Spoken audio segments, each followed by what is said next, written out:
Good morning. Happy Independence Day. I hope everyone has a program because this is all about audience participation. It is. We have 4 songs. This is the New Harmony Community Choir. This is the most folks we've had in quite some time, 20 members. Hurrah.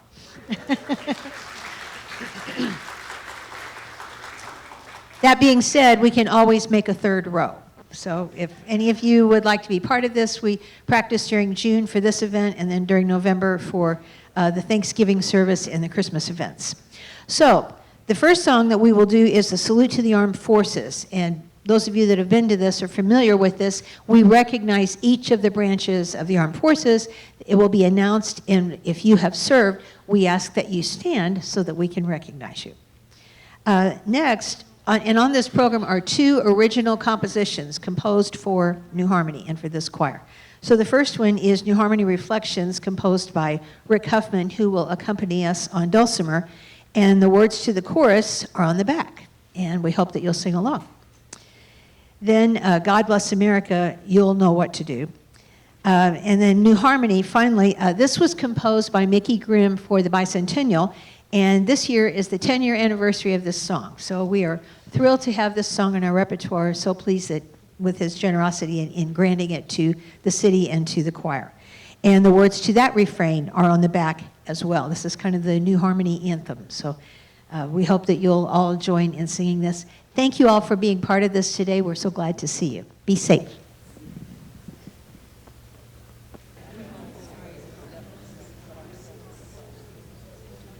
Please stand as American Legion Post presents our colors and remain standing to join in the Pledge of Allegiance and for the invocation given by Reverend Randy Owens.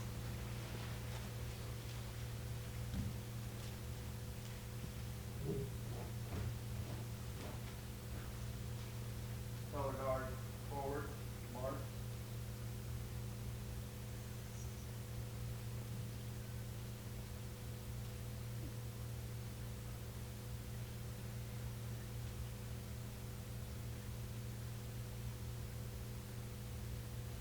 Color guard, post color.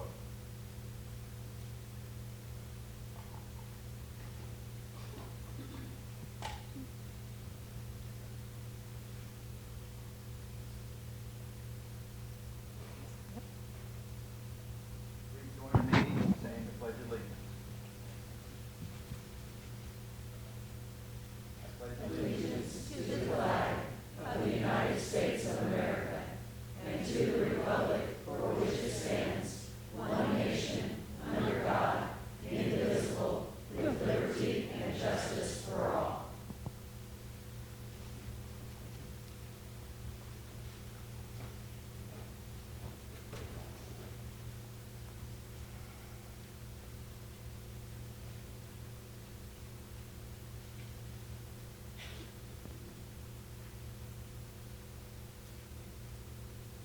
Let us pray.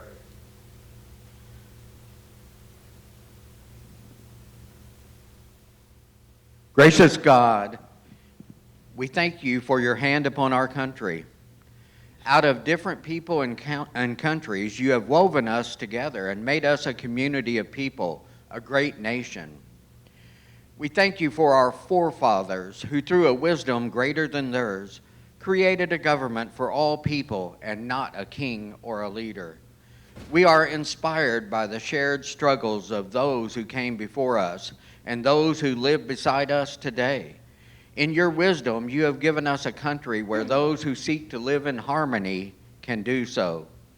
We give thanks for this nation of ours and its commitment to liberty, the founders who established the Constitution, those who have fought for our freedoms, and those who serve and protect us today. We ask that you continue to bless this great nation, that justice, honor, and integrity flow through this land, giving each citizen the spirit to watch over and maintain the many blessings you have provided. Let us always care for those who cannot care for themselves, and let us always be a safe haven for those who are running from evil. Life, liberty, and the pursuit of happiness is here for those who use the skills, intelligence, and diligence that you have bestowed upon them. On this day of national celebration, we pray that you strengthen us to act justly, to defend the persecuted, and to foster freedom and peace wherever we go. Give us hearts to watch out for our neighbors, instill morals in our children, and continue building this nation, the great nation that you have given us. Lead us to live lives of gratitude, for we are thankful that we live in the United States, where people can live and worship without persecution. All glory is yours. Amen. Amen.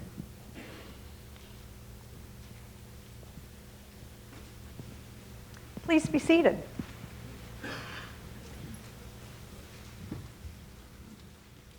Good morning. Happy Independence Day. I'm Jeannie Maudlin, and on behalf of Historic New Harmony, the Kiwanis Club, and the Friends of the Working Men's Institute, welcome to our July 4th celebration. So it's another year, and this is not what I was going to say, but another full house, and it brings to mind to me a book that I just finished reading by John Steinbeck called The Moon is Down. The premise of the book is about how a free people can't be defeated. Guess what? This group of free people were not defeated by a lousy weather forecast. So, wow, congratulations. And as ever, we're grateful to be here in this majestic space, and we thank Historic New Harmony for making it available to us today. The celebration of the 4th of July in New Harmony is rich with meaning and has been since 1815, when the Harmonists held their first July 4th celebration here along the banks of the Wabash. And by the way, they actually arrived in Baltimore, Maryland on July 4th in 1804, and consequently, because of this, the Harmonists included Independence Day as one of the 7 festivals they celebrated in Pennsylvania and later here. Interestingly enough, their July 4th celebration was not held for political reasons, but for private ones. At any rate, we know from letters written to relatives in Germany that the Harmonists loved their new country. They were especially excited and surprised to learn that in the U.S. they could pursue one or more vocation at the same time. Additionally, the Harmonists and the Owenites were way ahead of their time. Both groups practiced some of the tenets we hold near and dear today, like equality between the sexes, bodily autonomy, property rights, the abolition of slavery, and education for all. They certainly were not constrained by social convention. Also, we know the Owenites, who settled here after the Harmonists, followed suit in their praise of the U.S. as a place for pursuing independent thoughts and ideas. Again, such as free public education for all and a woman's right to vote. Indeed, in his first 4th of July address in 1826, Robert Owen observed that not only did the Declaration of Independence secure political liberty, it, and I quote, prepared the way to secure to you mental liberty. Today, as we modern Rappites gather here, as our community founders gathered to sing patriotic songs, to hear the Declaration of Independence read in its entirety, and to listen to a keynote speech, followed by our famous golf cart parade and community picnic, may we remember what this national holiday is truly all about.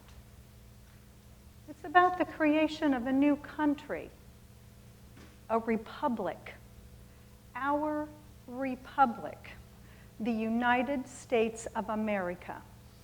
May it endure. So, New Harmony, it's that time. Let our celebration begin. It is my pleasure to introduce to you the New Harmony Community Choir under the direction of Mrs. Tina Schutte.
The United States Army.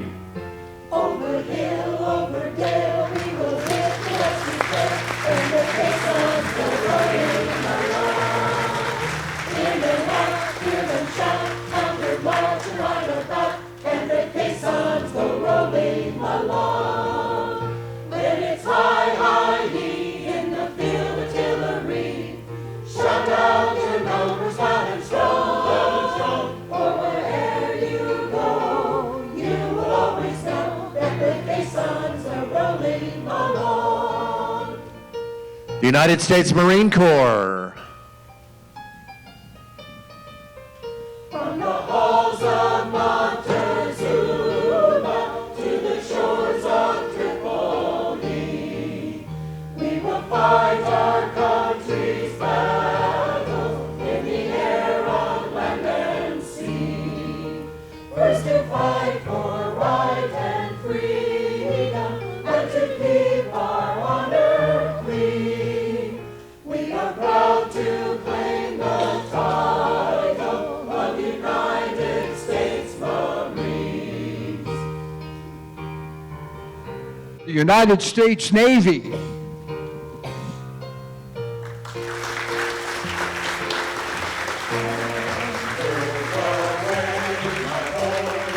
Anchors aweigh, farewell to college joys, we sail and break of day, day, day, day. Through our last night on shore, dream to the fore, until we meet once more. Here's wishing you a happy voyage home.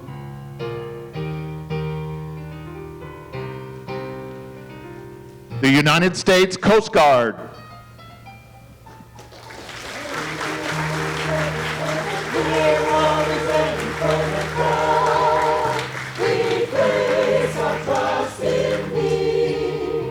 Through surf, sword, and hail, on shall our purpose be. Semper Paratus is our guide, our fame and glory too. To fight, to save, to fight and die, I Coast Guard, we are for you. United States Air Force.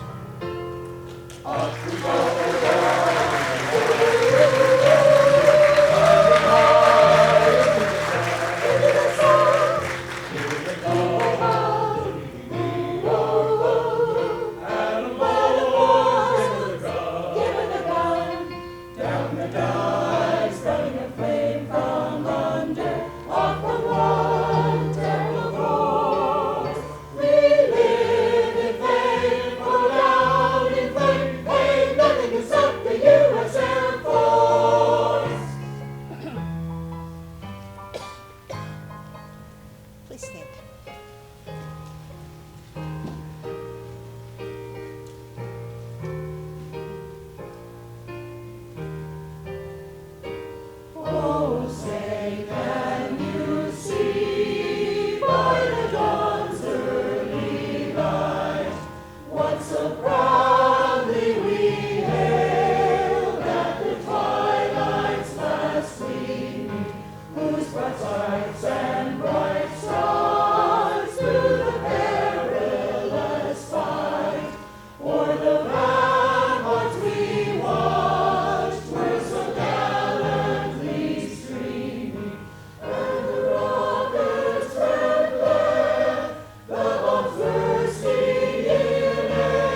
Hey, seriously, how about the community choir, right?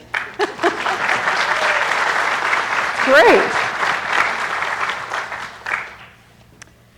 On July 4th, 1776, Congress approved the Declaration of Independence and then further ordered that copies of the Declaration be sent to several assemblies, conventions, and committees or councils of safety, and then to the several commanding officers of the Continental troops, that it be proclaimed in each of the United States and at the head of the Army. Let us listen as Mr. Ben Nicholson proclaims our Declaration of Independence to us.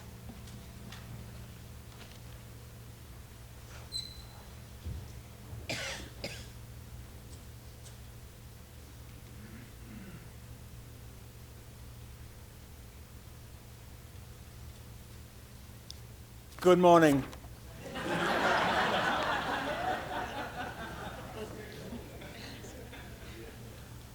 Of the 5-person committee that created the Declaration of Independence, Thomas Jefferson was tasked with its writing because of the elegance of his pen.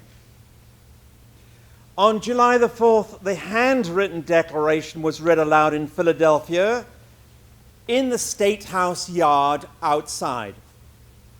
That evening, and through the night, the document was typeset, and around 200 copies were printed by Robert Dewlap as a broadsheet.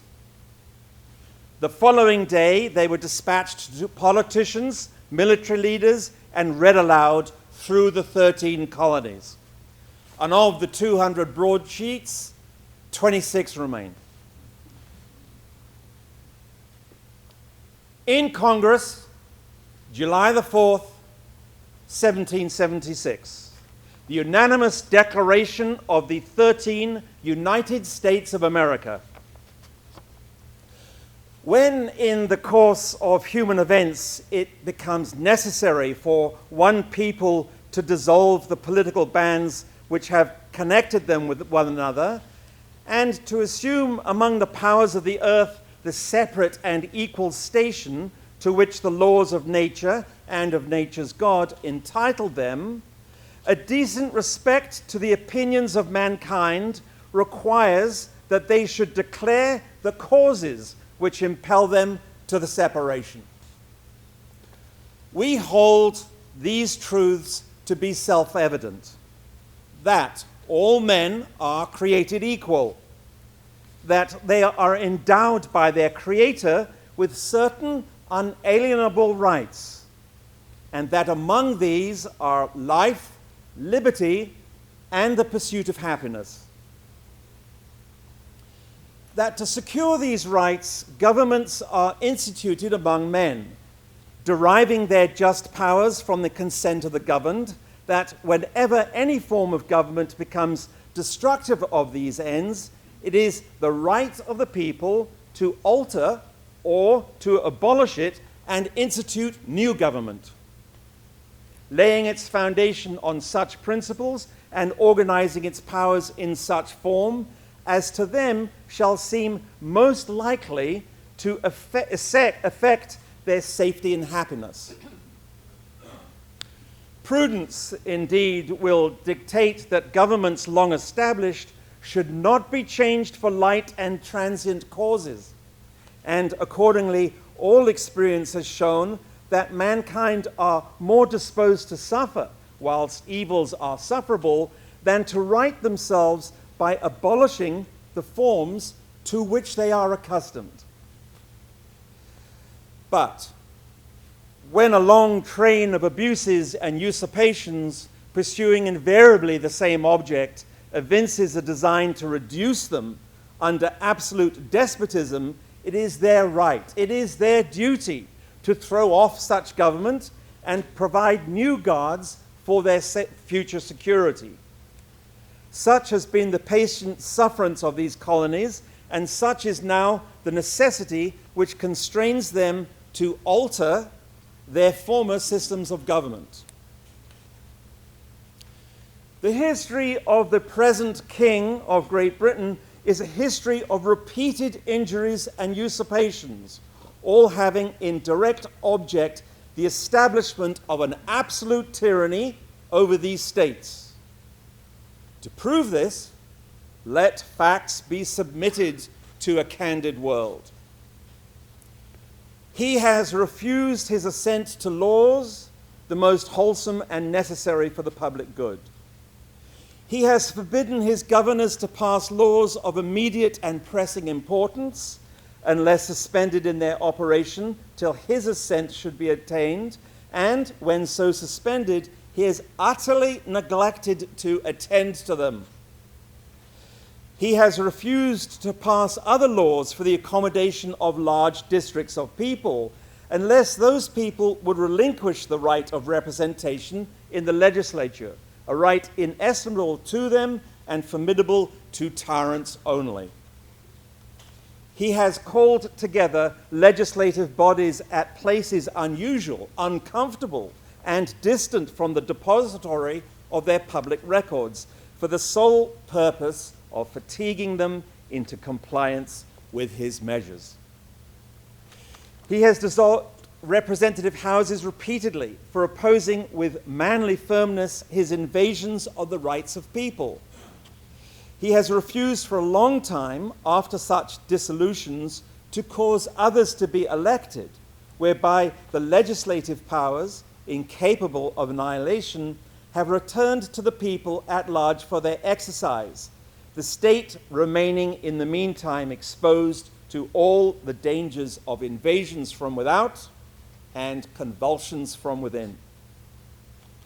He has endeavored to prevent the population of these states, for that purpose obstructing the laws of naturalization of foreigners, refusing to pass others to encourage their migrations hither, and raising the conditions of new appropriations of lands. He has obstructed the administration of justice by refusing his assent to laws for establishing judiciary powers. He has made judges dependent on his will alone for the tenure of their offices and the amount and payment of their salaries.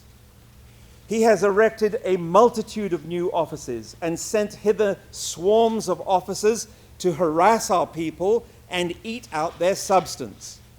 He has kept among us in times of peace standing armies without the consent of our legislatures. He has affected to render the military independent of and superior to the civil power. He has combined with others to subject us to a jurisdiction foreign to our Constitution and unacknowledged by our laws, giving his assent to the acts of pretended legislation, for quartering large bodies of armed troops among us, for protecting them by mock trial from punishment for any murders which they should commit on the inhabitants of these states, for cutting off our trade with all parts of the world, for imposing taxes on us without our consent, for depriving us, in many cases, of the benefits of trial by jury, for transporting us beyond seas to be tried for pretended offenses, for abolishing the free system of English laws in a neighboring province, establishing therein an arbitrary government and enlarging its boundaries so as to render it at once an example and fit instrument for introducing the same absolute rule into these colonies, for taking away our charters, abolishing our most valuable laws, and altering fundamentally the forms of our governments, for suspending our legislature and declaring themselves invested with a power to legislate for us in all cases whatsoever. He has abdicated government here by declaring us out of his protection and waging war against us. He has plundered our seas, ravaged our coasts, burned our towns, and destroyed the lives of our people. He is at this time transporting large armies of foreign mercenaries to complete the works of death, desolation, and tyranny, already begun with circumstances of cruelty and perfidy scarcely paralleled in the most barbarous ages and totally unworthy of the head of a civilized nation. He has constrained our fellow citizens taken captive on the high seas to bear arms against their country, to become the executioner of their friends and brethren, or to fall themselves to their hands. He has excited domestic insurrections amongst us and has endeavored to bring on the inhabitants of our frontiers, the merciless Indian savages, whose known rule of warfare is an undistinguished destruction of all ages, sexes, and conditions. In every stage of these oppressions, we have petitioned for redress in the most humble terms, and our repeated petitions have been answered only by repeated injury. A prince whose character is thus masked by every act which may define a tyrant is unfit to be the ruler of a free people. Nor have we been wanting in attentions of our British brethren. We have warned them from time to time of attempts of their legislature to extend an unwarrantable jurisdiction over us. We have reminded them of the circumstances of our emigration and settlement here. We have appealed to their native justice and magnanimity, and we have conjured them by the ties of our common kindred to disavow their usurpations, which would inevitably interrupt our connections and correspondence. They too have been deaf to the voice of justice and consanguinity. We must therefore acquiesce in the necessity which denounces our separation and hold them, as we hold the rest of mankind, enemies in war, in peace, friends. We, therefore, the representatives of the United States of America, in General Congress, assembled, appealing to the Supreme Judge of the world for the rectitude of our intentions, do, in the name and by authority of the good people of these colonies, solemnly publish and declare that these united colonies are, and of right ought to be, free and independent states, that they are absolved from all allegiance to the British Crown, and that all political connection between them and the state of Great Britain is, and ought to be, totally dissolved, and that as free and independent states, they have the full power to levy war, conclude peace, contract alliances, establish commerce, and do all the other acts and things which independent states may of right do. And for the support of this declaration, with a firm reliance on the protection of divine providence, we mutually pledge to each other our lives, our fortunes, and our sacred honor. Signed by order and in behalf of the Congress, John Hancock, President, attested by Charles Thompson, Secretary.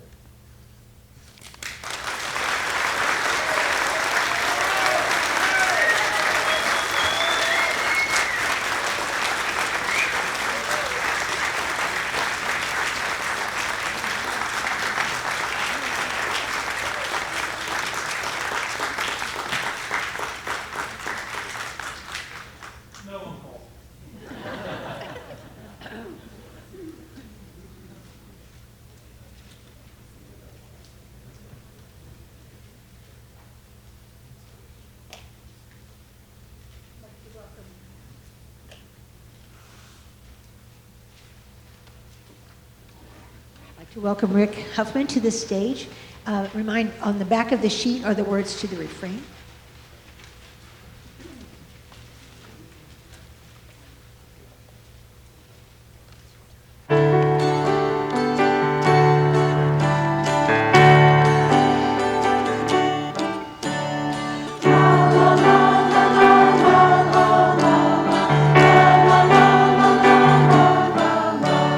Sitting on the banks of the Wabash River, we took the intelligence get lost in time.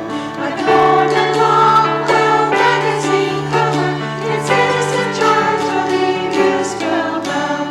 Music hard and friendly people, living a life that's simple and free. Visit once and you'll be longing to spend more time in your harmony.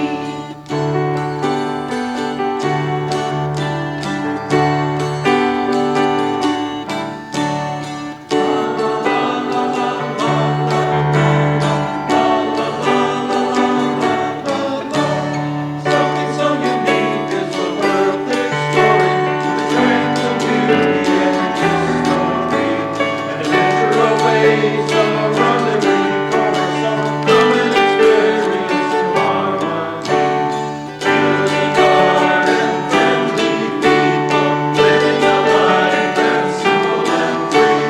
Spend some time here and you'll discover new harmonies we'd rather be.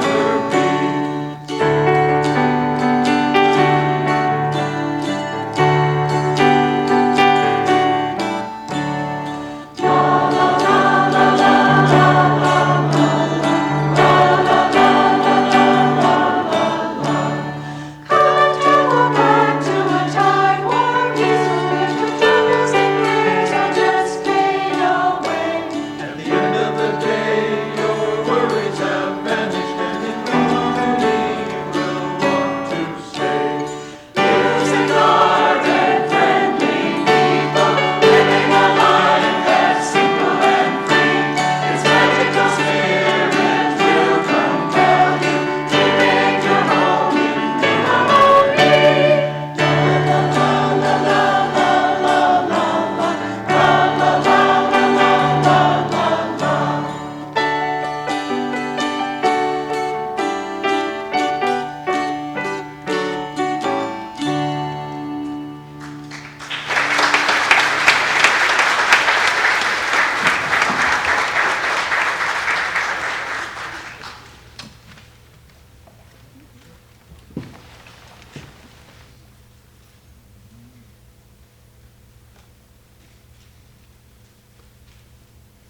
Ladies and gentlemen, it is now my pleasure to introduce to you the Director of Community Engagement and Historic New Harmony at the University of Southern Indiana, Ms. Leslie Townsend.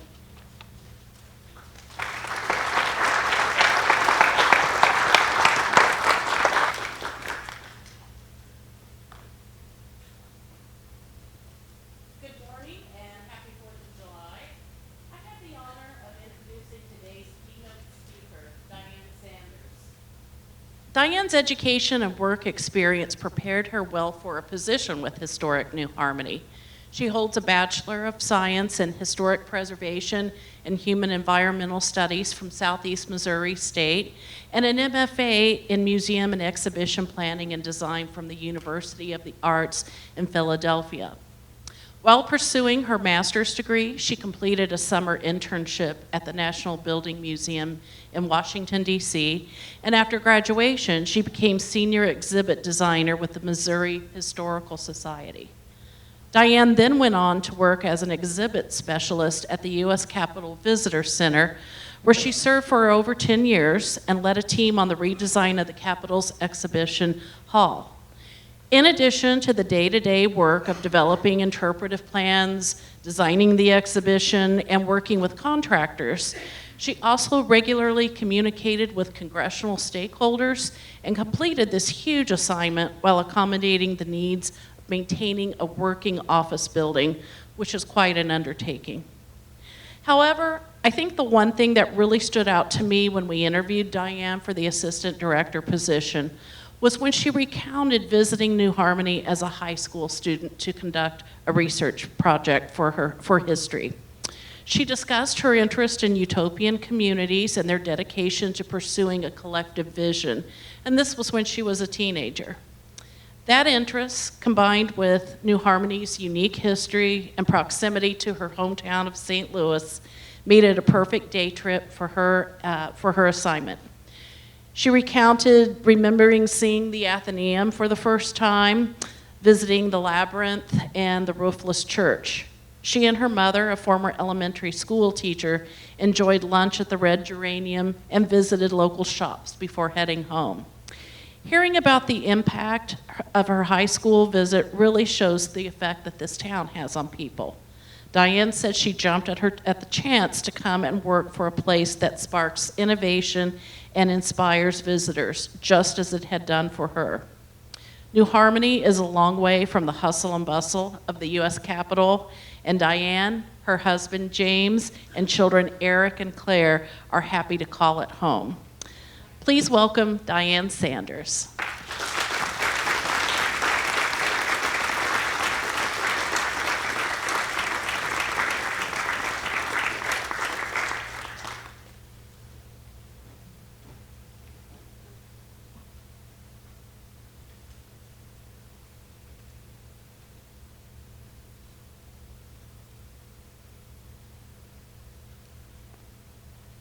Good morning, and thank you all for being here today. I want to talk today about the power of big ideas. An inspiring idea can strengthen the bonds between people, call us to make sacrifices to improve our communities, and help us see beyond our everyday lives to a future full of possibilities. Today, we honor the courage and idealism that inspired America's founding generation to stake their lives, their fortunes, and their sacred honor on a bold experiment in governance. In a smaller way, echoes of that same spirit can be found in the idealism of those who for the last 2 centuries have come here to New Harmony to seek a better way of life. Building a community here on the Wabash isn't quite the same as facing down King George, but what these people had in common was a desire to leave the world a better place than they found it. Those of us lucky enough to live in New Harmony shouldn't take our little town for granted. We all have a stake in making it an even more inspiring place to live, work, and play, now and in the future. On July 4, 1776, the Continental Congress ratified the Declaration of Independence. By that time, the Revolutionary War was already underway. The Declaration of Independence contained 3 parts: a preamble, a list of grievances against the King of Great Britain, and a resolution of independence. While primarily intended to declare independence and the creation of a new nation, it also served to inspire the colonists to band together and join their cause, rally the troops, and secure foreign allies. On July 2, 1776, Congress voted to declare independence and ratify the document 2 days later, on July 4th, thus marking the birth of our new nation. The copy of the Declaration that now resides at the National Archives Museum in Washington, D.C., was signed by John Hancock, President of the Continental Congress, on August 2, 1776. Ultimately, 56 delegates affixed their name to the document, knowing well that they were risking their lives and their livelihoods by doing so.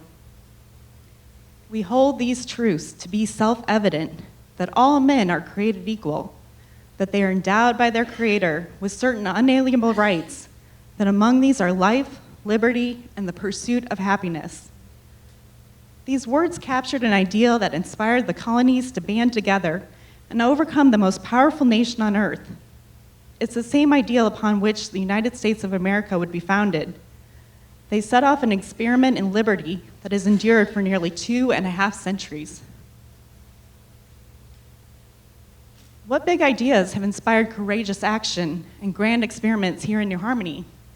After all, we're the site of not just one, but I would argue 3 utopian communities over the course of New Harmony's history. What visions did their leaders paint to inspire people to pledge their lives and futures to one another?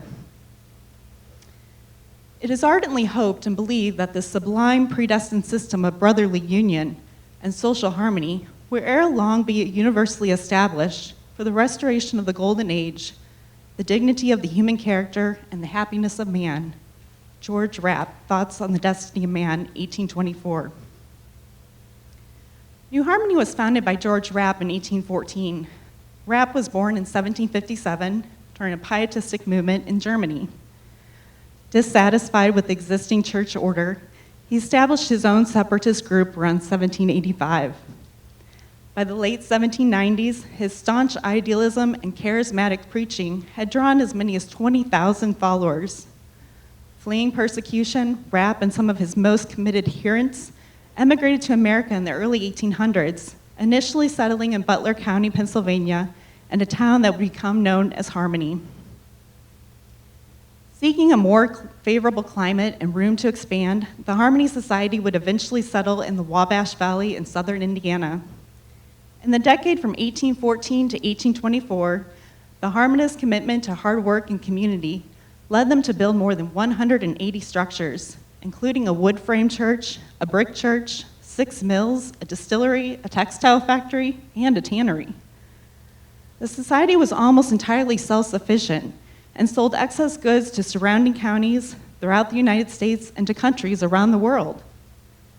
In 1825, the group sold the town to Robert Owen for $125,000 and moved back east in search of more favorable trade opportunities.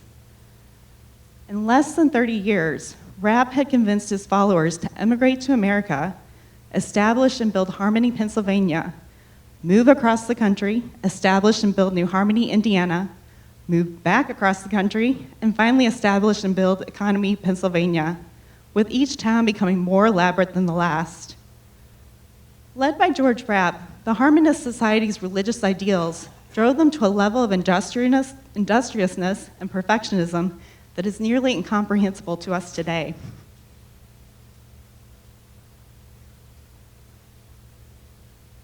The great object intended to be attained by the various institutions of every age and country was, or ought to be, to secure happiness for the greatest number of human beings.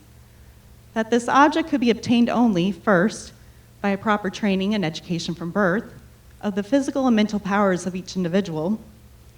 Second, by arrangements to enable each individual to procure in the best manner at all times a full supply of those things which are necessary and the most beneficial for human nature.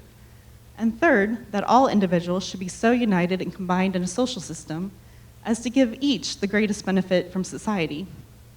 Robert Owen, 2 Discourses on a New System of Society, 1825. Robert Owen was a Welsh industrialist who served as the manager and partner of one of the largest cotton mills in Great Britain at the turn of the 19th century. He was a bold thinker who implemented many reforms to improve the lives of his workers, including raising wages, shortening hours, offering educational opportunities for children, and providing better housing, sanitation, and food. His purchase of New Harmony from the Harmonists gave him the chance to test his social theories in an experimental community. Owen sailed from England to the United States in October of 1824 and made stops in New York, Philadelphia, and Washington, D.C., conveying his plans and inviting others to join him in his grand experiment. Owen convinced William McClure, who was interested in implementing some of his own social reform ideas, to help him finance the project. Together, they were able to attract eminent scientists and educators, including Thomas Say, Charles Alexander Lesueur, Marie de Clos Verdaget, and others to join them in New Harmony. Though rich in intellectual talent, the community suffered from mismanagement and a lack of skilled labor. It began to experience housing and food shortages, and the town's leadership eventually splintered. In May 1827, Owen admitted his experiment had failed and left the community. Although the communal aspect had ended, New Harmony experienced an afterglow. William McClure, Owen's children, and many other eminent community members continued to live and work in the area and remain committed to the community's founding ideals. Educational opportunities were abundant, scientific advancements continued, and a lively social scene thrived. Fast forward to the 20th century.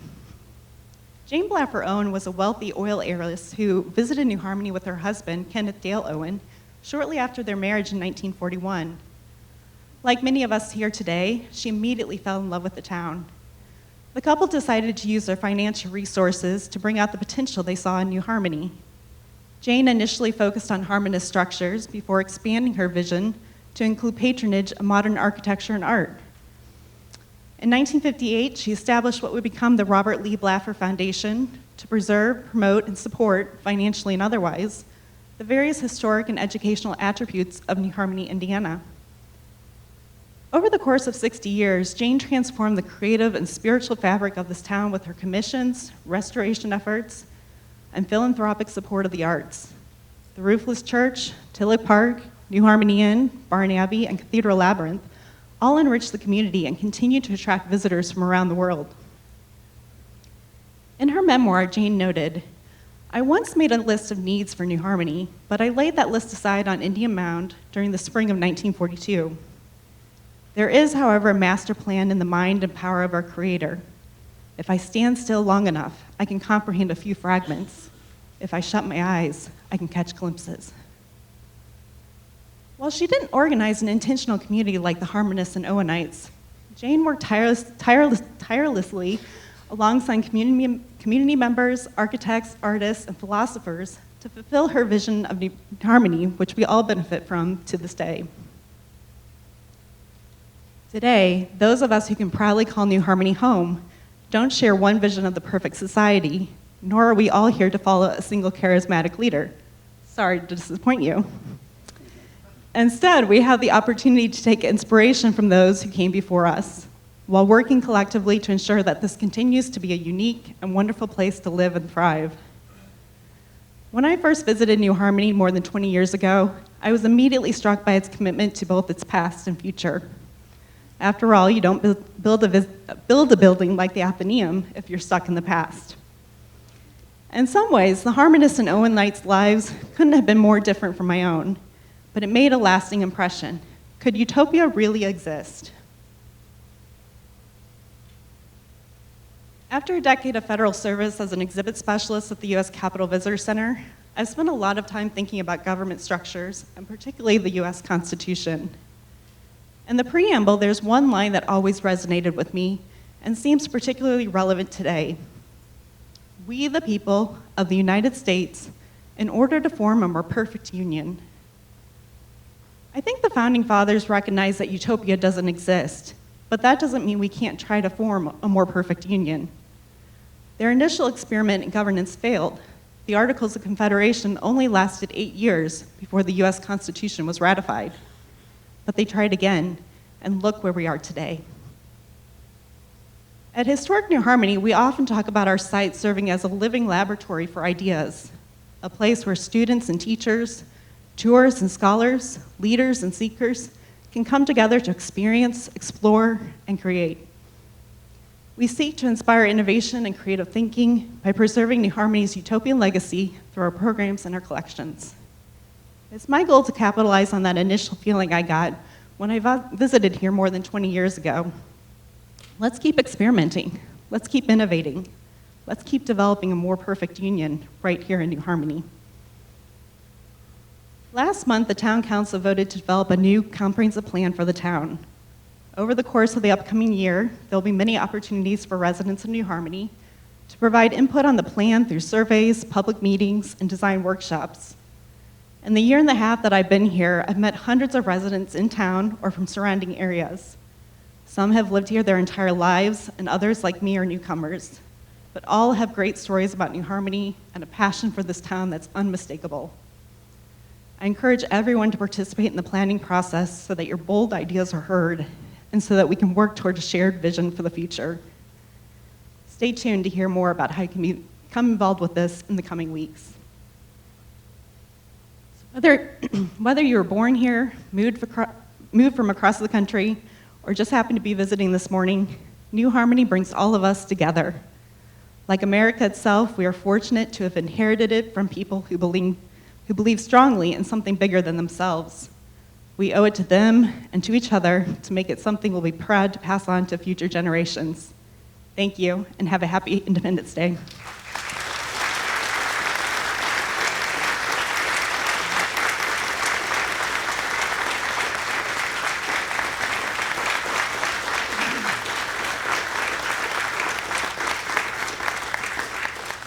And one quick announcement, I did want to let you know that the golf cart parade and the picnic are still on, so we hope that you will join us and support the Kiwanis this afternoon. Thank you.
Seriously, again, the New Harmony Community Choir. Wow.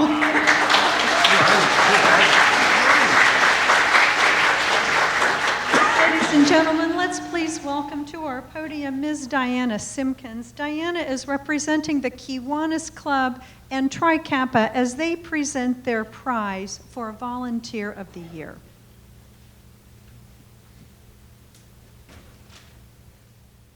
When looking around New Harmony, many people of all ages are watched as they do various duties to improve the look of our town, help neighbors in need, keep organizations growing, beautifying the terrain, and just being there when needed as a helpful individual.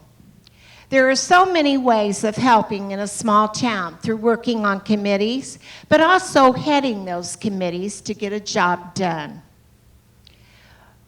We had very qualified nominations for Volunteer of the Year, which made the decision very difficult. All persons nominated are truly seen throughout the community, wearing many hats and doing many activities. But today, Tri Kappa and Kiwanis can only honor one individual.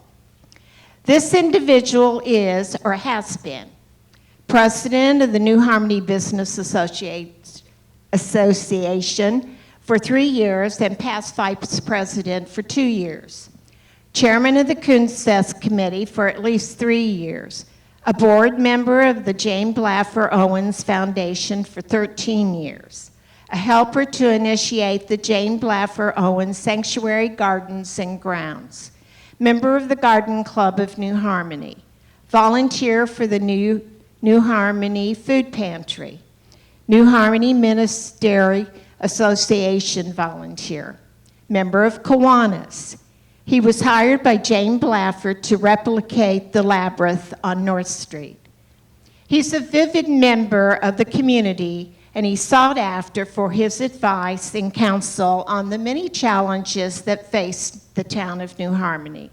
It is with great pleasure that I, representing Tri Kappa Beta Chapter and Kiwanis, present to you at this time New Harmony's 2024 Outstanding Community Volunteer, Kent Schutte.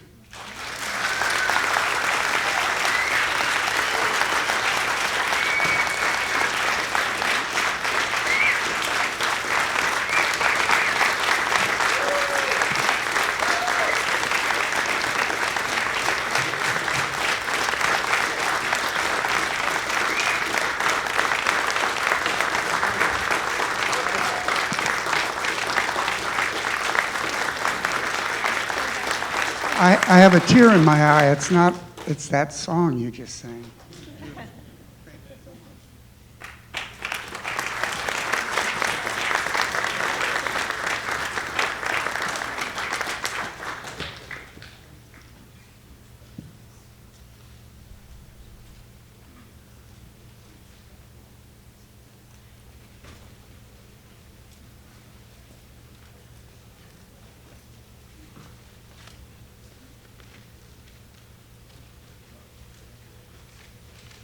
The words to the refrain are on the back of your program.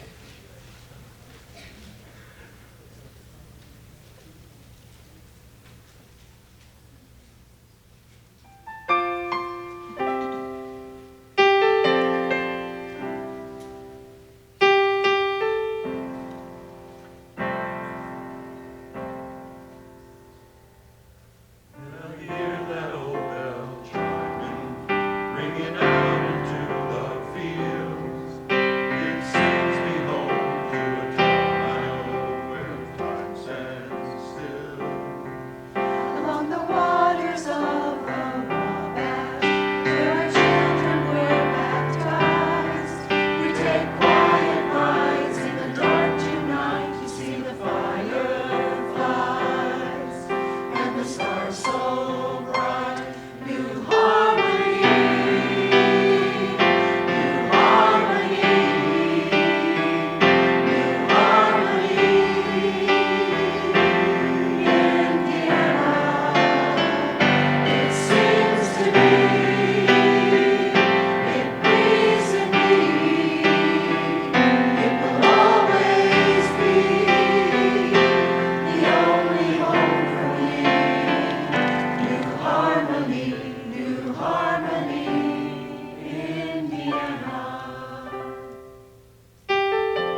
where you don't need a reason to say hello.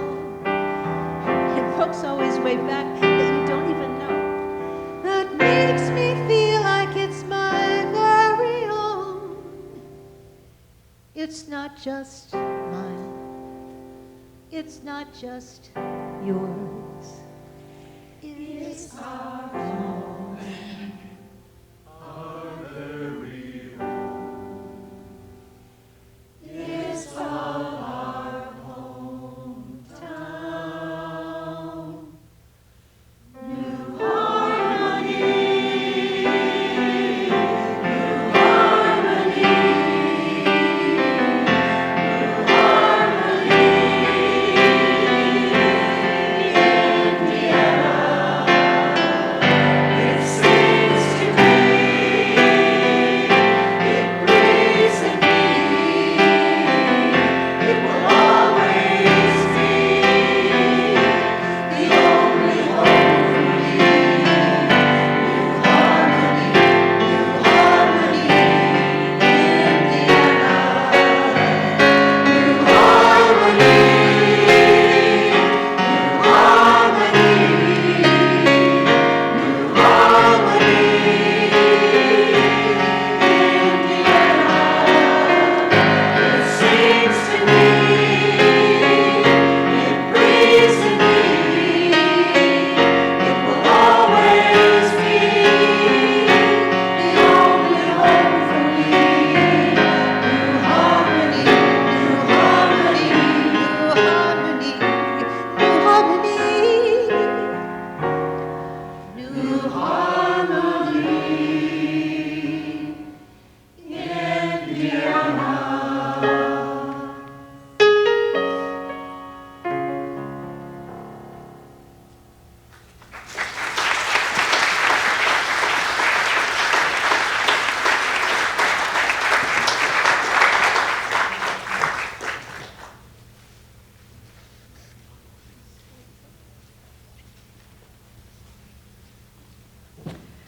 We're so lucky, are we not?